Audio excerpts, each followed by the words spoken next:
Hi friends, welcome back to Reader's Workshop. So yesterday we talked about organizing our information so that we can share that information with other people. Right, so we worked on finding a topic that our book was about and sorting the information from our books that we've jotted down on our post-it notes to make it more organized. So now that our information is more organized, it's going to be a lot easier to share that information with other people. So today, I want to teach you that there is another way that we can organize that information, and that is by creating diagrams. So today, I want to teach you that readers can create label diagrams to show what they learned and the ideas that they have. So when they do this, they don't just grab a marker and start drawing just for fun, right? First, they consider what they've learned from their books and decide what's important. Then they decide how they want to represent that in a label diagram, and they get right to work. So I want to show you an example of this. So I'm going to share my screen. So yesterday, right, I created my web or my diagram showing all of my different information that I learned from my book, right? So I had my big ideas, what the book was about, the parts about my eyes and seeing, my information that I learned about hearing, my ears, and this part I added some more information about my nose and the sense of smelling. Okay, so we know that this whole book was about the five senses. So what I did was I took that information that I learned from my book and I have on my post-it notes when I created my web. And what I did was I decided to make a label diagram. So I started, now I'm not an artist, so don't laugh at my picture, but I started making a diagram. And what I'm going to do inside of my diagram is I'm going to use the information that I've learned from my post-it notes from my books, and I'm going to add that into my diagram. So I know that one of my things that I had learned from my book is that our brain helps us to learn about the world. So I have a picture of my brain.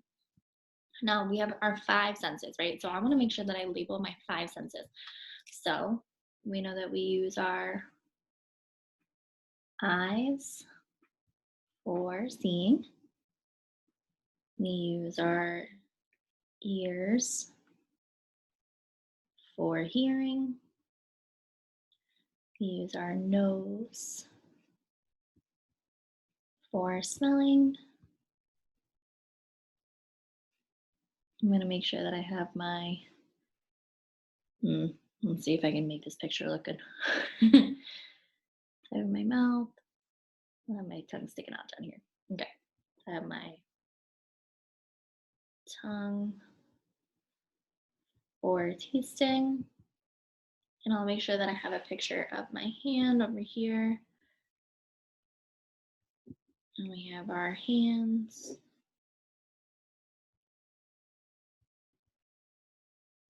for touching or feeling.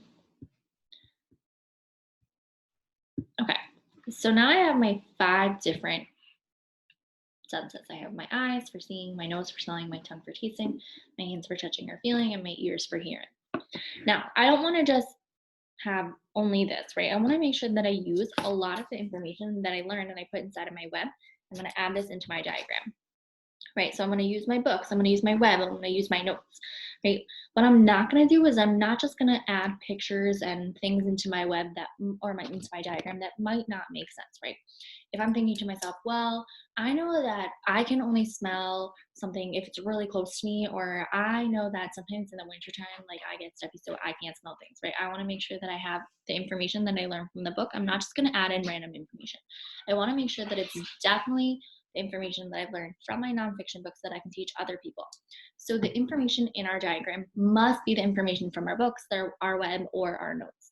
So I can go back and I can add some more information. So I know that my ears are for hearing, right? And I know that when I hear things, it's because you hear vibrations of sounds, right? I can go back and I can add some more information about how I see, right? I can see because my pupils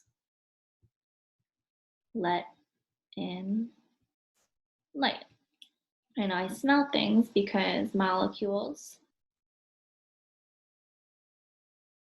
that are very small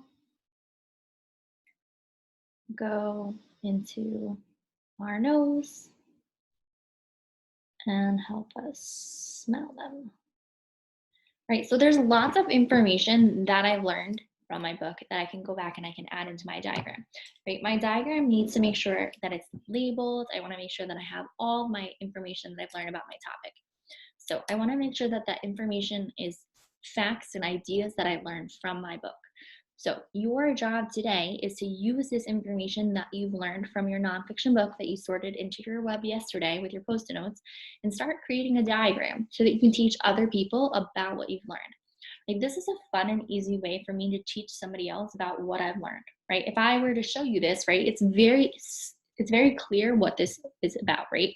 It's about our five senses and how each of them help us to learn about the world with our brain. So today what you're going to do is you're going to use that information that you used yesterday and you're going to start creating a diagram. You can use the example that I did just to kind of see how you can get started.